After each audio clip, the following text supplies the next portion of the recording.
Essa guerra, por tudo que eu compreendo, leio e escuto, seria resolvida aqui no Brasil numa mesa, tomando cerveja. Se não na primeira cerveja, na segunda. Se não na segunda, na terceira.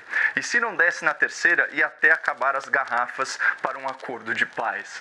Queridos amigos, sejam todos bem-vindos uma vez mais ao seu canal de notícias, política, críticas e análises. No vídeo de hoje trago um recorte de uma notícia absurda, porém com uma análise preciosa e crítica. Vamos reagir juntos a essa matéria? O presidente Lula deve conseguir liderar um acordo de paz no leste europeu, Caio? Olha, a única chance de Lula liderar um acordo de paz entre Ucrânia e Rússia é se a negociação se der em uma mesa de bar. Olá, Leandro. Olá, doutor Zé Eduardo. Saudações à nossa audiência. E antes que eu seja mal interpretado aqui, eu quero deixar claro que eu não estou fazendo nenhuma insinuação sobre eventuais maus hábitos do senhor Lula da Silva, mas sim uma referência direta a uma fala pública do petista em março de 2022, aspas, essa guerra, por tudo que eu compreendo, leio e escuto, seria resolvida aqui no Brasil numa mesa, tomando cerveja. Se não na primeira cerveja, na segunda. Se não na segunda, na terceira. E se não desse na terceira, ia até acabar as garrafas para um acordo de paz. Fecha aspas. Bom, quem sou eu para desconfiar da capacidade diplomática de Lula numa mesa de bar? Mas como esse não parece ser o caso, eu preciso me ater ao conteúdo das notícias e à realidade dos fatos. Isso posto, Lula da Silva não exerce nenhuma liderança, nenhum protagonismo na mediação do conflito entre Rússia e Ucrânia.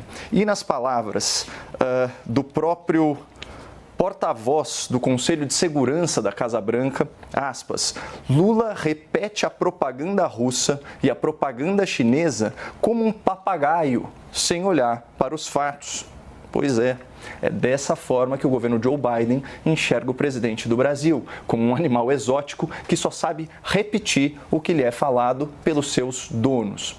Mas saindo do campo das opiniões e voltando para os fatos, quando Lula recebeu o ministro de Relações Exteriores da Rússia, o Sergei Lavrov, um acólito de Putin, deu a seguinte declaração, aspas, Brasil e Rússia têm visões similares sobre temas globais. Será que é por isso que o Brasil não reconheceu a vitória da oposição na Venezuela? Será que é por isso que o Brasil tirou o X, antigo Twitter, do ar, exatamente como a Rússia? Bom, aí eu já não sei. O que eu sei é que Vladimir Putin é um autocrata com mandado de prisão decretado pelo Tribunal Penal Internacional. O homem responsável pela invasão ilegal na Ucrânia e pela morte de milhares de civis, incluindo centenas de crianças inocentes, indefesas que Lula da Silva nunca citou. Ao invés disso, o Lula deu a seguinte declaração em viagem à China no ano passado. Aspas, é preciso que os Estados Unidos parem de incentivar a guerra e comecem a falar em paz. É preciso que a União Europeia comece a falar em paz para que a gente possa convencer o Putin e o Zelensky de que a paz interessa a todo mundo e a guerra só está interessando, por enquanto, aos dois.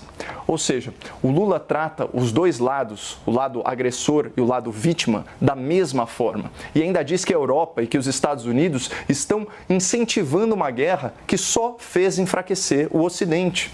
Por isso, a imprensa francesa já se refere a Lula da Silva como o falso amigo do Ocidente. Mas eu discordo aqui dos meus colegas franceses. Na verdade, Lula está mais para uma marionete do Oriente, sempre se alinhando às potências autoritárias que querem desestabilizar, que querem enfraquecer as democracias ocidentais. Que potências são essas? Irã, Rússia e China.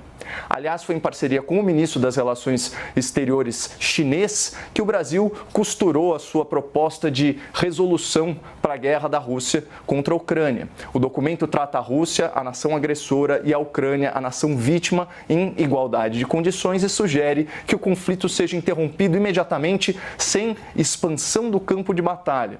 Em outras palavras, um cessar-fogo que beneficia o invasor, que tem o controle ilegal de 20% do território invadido. Sobre essa ideia genial, o presidente ucraniano Volodymyr Zelensky afirmou o seguinte, aspas, não nos perguntaram nada. Daí a Rússia aparece e diz que apoia a proposta do Brasil e da China. Não somos tolos. Para que serve esse teatro? E dirigindo-se especificamente a Lula da Silva, Zelensky ainda acrescentou: não somos inimigos. Por que você de repente decidiu que deveria ficar do lado da Rússia ou estar em algum lugar no meio? No meio do quê? Pergunta o presidente ucraniano. Não estamos lutando no meio, nós não estamos lutando na fronteira, estamos lutando nas nossas terras, ou seja, em território ucraniano invadido pela Rússia. Devemos parar os russos, não premiar sua indiscutível agressão. Por isso, Leandro, só para fechar, é como eu disse no começo, se a luta dos ucranianos pela sua soberania se desse numa mesa de bar, talvez o Lula fosse o homem certo para liderar essa negociação. Mas esse não é o caso. O processo de paz na Ucrânia é bem mais complexo e exige uma abordagem muito mais sóbria. Apesar do absurdo dessa notícia, a gente ainda tem um alento, uma ponta de esperança por dias melhores, com profissionais da comunicação deste gabarito para poder nos informar, nos alertar e principalmente nos trazer a verdade. Comente aí o que você achou dessa análise, deixa a sua curtida para ajudar o vídeo na plataforma e te espero no próximo vídeo. Um forte abraço.